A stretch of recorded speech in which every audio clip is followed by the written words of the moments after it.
Okay, paano kung may isang tao na nagsasabing, "Uy, may direktang message sa akin ng Diyos." Pero teka lang, hindi raw siya propeta. Ang tawag daw sa kanya ay isang calling. Interesting, di ba? So ngayon, titingnan natin yung mga documented claims at prophecies ng isang Pilipino, si Narciso Ulalo. At gagawin natin to ng walang anumang judgment, titingnan lang natin kung ano yung mga nakasulat. So para mag-guide tayo, heto yung magiging takbo ng usapan natin.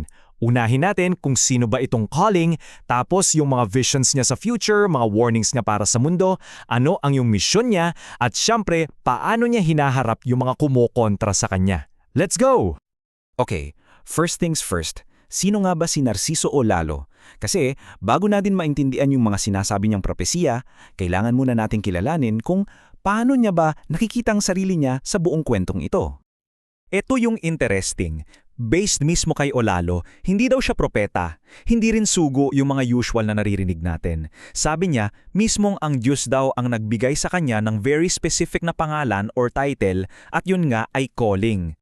So, anong ibig sabihin ng calling? Ayon sa mga sinulat niya, simple lang daw. Isa lang siyang, alam mo yun, ordinaryong tao. Pero tinatawagan siya ng Diyos kapag may super importanteng mensahe na kailangang sabihin sa mga tao. Gets? Parang special phone line lang, ginagamit lang for emergencies or urgent announcements. Pero teka, hindi lang dyan nagtatapos. Bukod sa pagiging calling, meron pa raw siyang ibang mga sabihin nating kakayahan. Una, kaya raw niyang magpagaling ng may sakit gamit lang ang boses niya. Pangalawa, nakikita niya raw yung mga mangyayari sa future, lalo na yung mga trahedya. At pangatlo, kaya niyang malaman yung mga kasalanan ng mga tao, buhay man o patay na. Grabe, yang daw yung mga bumubuo ng pundasyon ng buong misyon niya. Okay, so ngayon, punta na tayo sa puso ng usapan. Ito yung mga specific na visions niya, yung mga propesiya tungkol sa mga malalaking sakuna. At ang importante dito, documented daw to ha, may mga petsa nakasulat bago pa mangyari.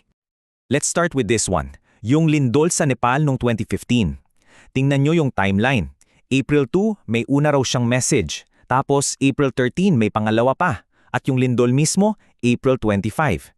So may dalawang natalang babala weeks before tumama yung 7.8 magnitude na lindol. At hindi ito yung, "Uy, lilindol" na general lang. Ito yung exact words na sinulat niya, based sa documents. Sabi niya, "Nagulat ako dahil bumagsak at gumuho ang simbahan. May paparating na lindol at maraming simbahan at gusali ang masisira." Pansinin niyo yung very specific detail, gumuho ang simbahan. Tapos, ito yung lumabas sa balita pagkatapos ng lindol. Take a look. Nepal earthquake collapses churches. Yung specific na detail na binanggit niya, yung pagguho ng simbahan, yun mismo yung naging isa sa mga major headlines. Nakakagulat, di ba? So, may pattern ba tayong nakikita? Kasi fast forward to 2023, nangyari ulit. Ito naman yung sa devastating na lindol sa Turkey at Syria. May message daw na na-receive noong February 2 at yung mismong trahedya, February 6. Ilang araw lang yung pagitan. At ito yung naitala niya just days before the quake. Sabi niya, naramdaman daw niya na parang dinuduyan siya, tapos palakas ng palakas. At doon niya nasabi, may darating na malakas na lindol. It's a very personal feeling, a vision na ilang araw lang naging totoo. And ito na nga, yung naging resulta. Isang napakalagim na trahedya, libo-libo ang namatay, at yung claim, di ba, ay direktang konektado ito doon sa vision na nasulat, ilang araw lang bago mangyari ang lahat.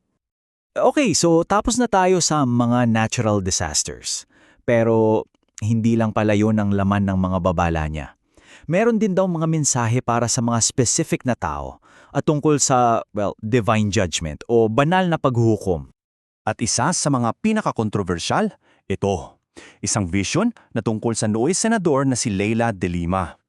Napakaikli at napakadirekta ng mensahe. De Lima, siya nagtatago. Siyempre, ang tanong, ano ang ibig sabihin ng nagtatago? Well, ayon sa interpretation ni Olalo, yung isang linyang yon, naging mga mabibigat na akusasyon na nagtatago raw ng mga kriminal, ng mga drug lord, ng katotohanan at kasama pang araw sa pagtago sa saksing, si Matobato. So yon yung naging interpretation niya. At hindi lang sa specific na tao, lumalawak pa yung mga warnings niya. Based sa mga dokumento, may mga visions din daw siya ng parang end of the world scenario, yung mga malalaking baha at bagyo. At ang sinasabi, parusa daw to para sa mga hindi naniniwala o yung mga nangiinsulto sa mga mensahe. Basically, it's a call for repentance bago daw yung second coming. Okay, so hindi lang to puro visions, di ba? Ang next na tanong, anong ginagawa niya sa mga mensaheng to? Paano niya to isinasabuhay? Dito na ngayon papasok yung misyon niya. Ang tawag niya rito ay krusada at since 2013 pa raw to.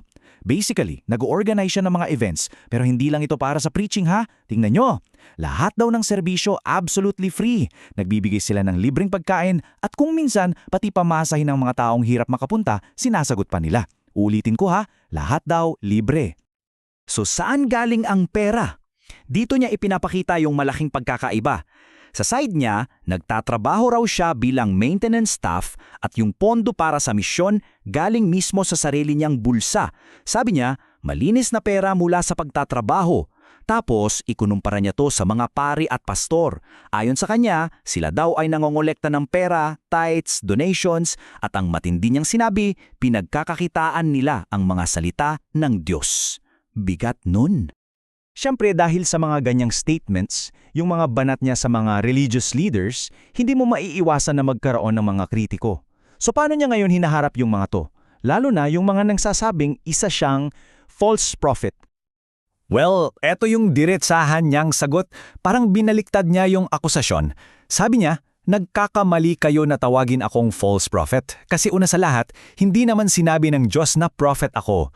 Tapos heto yung banat niya pabalik. Kayo ang false prophet kasi kayo ang nagtuturo ng mga salitang hindi naman talaga galing sa kanya. Wow! Binalik niya talaga sa kanila. Pero sa kabilang side naman, para sa mga naniniwala sa kanya, may mensahe rin. Sinasabi raw sa kanya, maswerte ang mga taong naniniwala sa iyo. So para sa mga followers niya, isa itong assurance, isang pampalubag loob na nasa tama sila, na mapalad sila dahil naniniwala sila sa kanya bilang instrumento. So at the end of the day, ito yung tanong na gusto naming iiwan sa inyo para pag-isipan.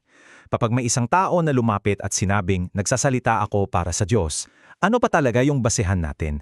Anong nagbibigay kahulugan sa kanila? Yung mensahe ba na daladala nila? Yung misyon ba o yung mga ginagawa nila sa totoong buhay? O baka naman yung mga taong naniniwala at sumusunod sa kanila? Isipin nyo yan.